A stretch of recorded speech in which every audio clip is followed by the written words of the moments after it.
Okay, so I have to admit something. I've been thinking a lot about Pokemon.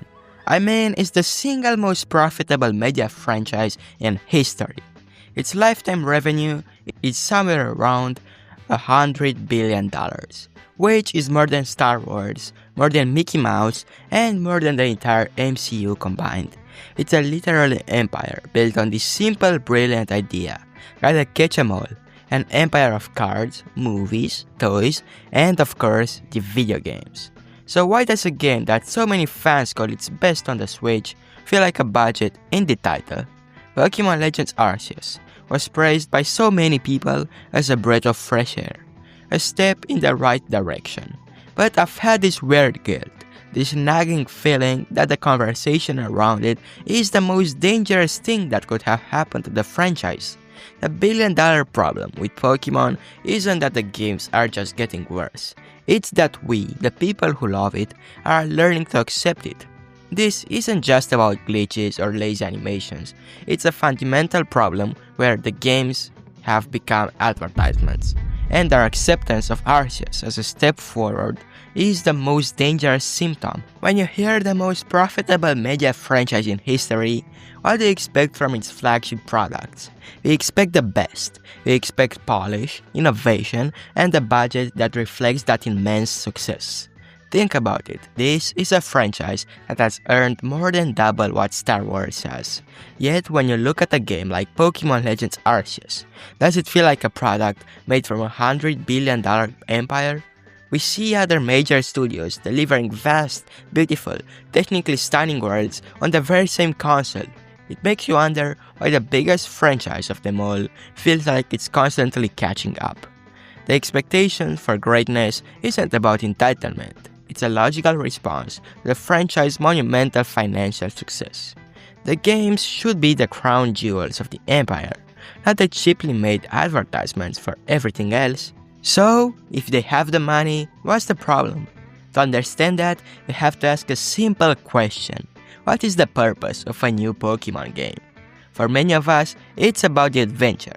But from a business perspective, it seems to serve a different role. If you look at how Pokemon makes its money, merchandise constantly brings in the vast majority of the revenue.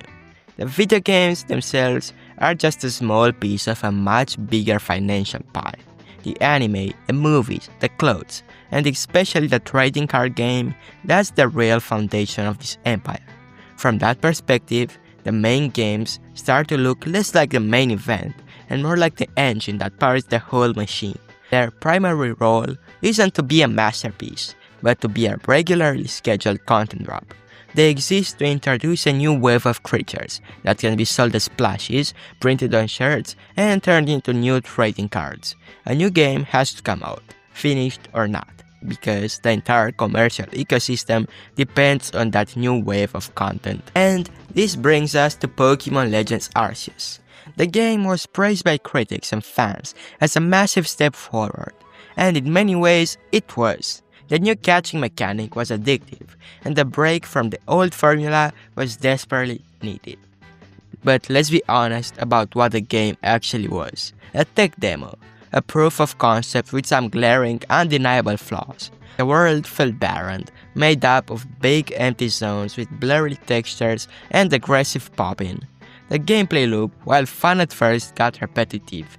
It was an ambitious idea with what felt like a budget-level execution. And yet the overwhelming reaction was praise.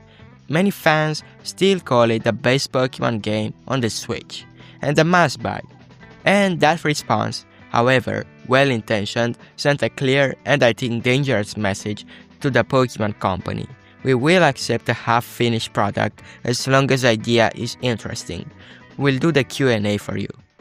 A step in the right direction is good enough. It feels like it wasn't a success, but a successful failure. And it set a new lower bar for what's acceptable. It creates a dangerous precedent where the lesson learned is that the games will sell millions, regardless of their actual quality. This has created this deep, frustrating divide in the community.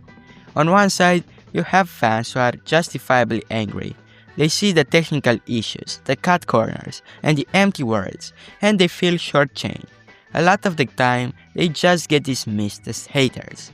On the other side, you have fans who argue the games are for kids, that the glitches are funny, or that we should just be grateful. They grade Pokemon on a curve. They're the ones who championed Arceus as a revolution, while ignoring that its open areas felt empty and lifeless compared to modern standards. This acceptance of mediocrity is the real problem.